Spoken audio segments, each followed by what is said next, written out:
Welcome back to our channel Jeevani world. ఈ రోజుటి video వచ్చేసి క్యాబేజీ శనగబేళ్ల కూర అండి. మామూలుగా చాలామందికి క్యాబేజ్ అంటే అస్సలు ఇష్టం ఉండదు, దాని స్మెల్ అంటేనే అస్సలు పడదన్నమాట. అలాంటి ఇష్టం లేని వాళ్ళు కూడా క్యాబేజ్తో ఈ విధంగా శనగబేళ్ల కూర చేసుకొని తినండి, చాలా ఇష్టంగా తింటారు. నిజంగా ఈ రెసిపీ అన్నంలోకే కాదు చపాతీస్ రోటీస్లకు కూడా చాలా బాగుంటుంది. ఇంకెందుకు ఆలస్యం, దీన్ని ఏ విధంగా ప్రిపేర్ చేయాలో తెలుసుకుందామా.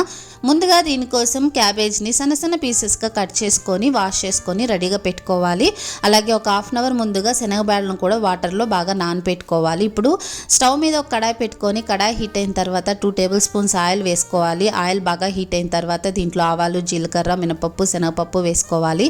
అలాగే దీంట్లో సన్నగా కట్ చేసిన ఆనియన్ ముక్కలు, 2 పచ్చిమిరపకాయలు, కొద్దిగా కరివేపాకు వేసి కొద్దిగా ఫ్రై చేయాలి. తర్వాత దీంట్లో 1 టేబుల్ స్పూన్ వచ్చేసి అల్లం వెల్లుల్లి పేస్ట్ కూడా వేసుకొని అల్లం వెల్లుల్లి పేస్ట్ పచ్చి వాసన పోయేంత వరకు బాగా ఫ్రై చేసుకోవాలి. ఇప్పుడు దీంట్లో మనం ఆల్రెడీ కట్ చేసి పెట్టుకున్నటువంటి క్యాబేజ్ దీంట్లో కూడా వేసేసుకొని కొద్దిసేపు దీంట్లో కొద్దిగా పసుపు, ఉప్పు కూడా వేసేసి కొద్దిగా బాగా ఫ్రై చేసుకోవాలి. సో ఈ విధంగా చేయడం వల్ల క్యాబేజ్ వచ్చేసి మనకి కొద్దిగా ఉడుకుతుందన్నమాట. దీంట్లో ఉండే పచ్చి వాసన కూడా ఆల్మోస్ట్ వెళ్ళిపోతుంది ఈ విధంగా ఫ్రై చేయడం వల్ల. ప్లేట్ క్లోజ్ చేసేసి ఒక 2 మినిట్స్ తర్వాత చూస్తే కొద్దిగా మనకి మెత్తబడి ఉంటుందన్నమాట. ఇంకొద్దిసేపు బాగా కలపెట్టుకొని దీంట్లో సన్నగా కట్ చేసిన 2 మీడియం సైజ్ టమోటా ముక్కల్ని కూడా దీంట్లో వేసేసుకొని టమోటా ముక్కలు బాగా సాఫ్ట్గా ఉడికేంత వరకు మళ్ళీ కొద్దిసేపు ప్లేట్ క్లోజ్ చేసేసి ఒక 2 మినిట్స్ ఉడికించుకోవాల్సి ఉంటుంది. 2 మినిట్స్ తర్వాత చూస్తే ఈ టమోటా ముక్కలు కూడా సాఫ్ట్గా మెత్తగా ఉడికిపోయి ఉంటాయి అన్నమాట. సో ఇప్పుడు కాసేపు ఇంకొద్దిసేపు బాగా కలపెట్టుకోవాలి దీన్ని. సో కలపెట్టుకున్న తర్వాత దీంట్లో ఆల్రెడీ మనం నానబెట్టినటువంటి ఈ శనగబేళ్ళు ఉన్నాయి కదా, అవి కూడా వేసేసుకొని ఇంకొద్దిసేపు బాగా ఫ్రై చేసుకోవాలి.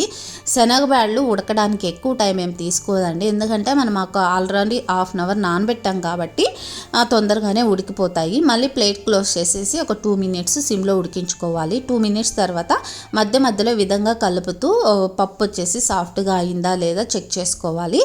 సో వన్స్ అంతా బాగా ఉడికిన తర్వాత దీంట్లో కొద్దిగా మిరప్పొడి, ధనియాల పొడి, చికెన్ మసాలా, మీకు వీలైతే గరం మసాలా కూడా వేసుకొని ఇవి మొత్తం మసాలా ఈ క్యాబేజీలోకి కలిసిపోయేటట్టు బాగా కలుపుకొని ఇప్పుడు వాటర్ని కొద్దిగా వేసుకోవాలి. మనకు ఏమి ఎక్కువ వాటర్ వేయాల్సిన అవసరం లేదండి. నేను ఫుల్ గ్లాస్ ఆఫ్ వాటర్, ఒక గ్లాస్ అయితే వేసుకున్నాను. మీకు వీడియోలో 2 టైమ్స్గా కనిపిస్తుంది కానీ హాఫ్ వేసాను అనమాట.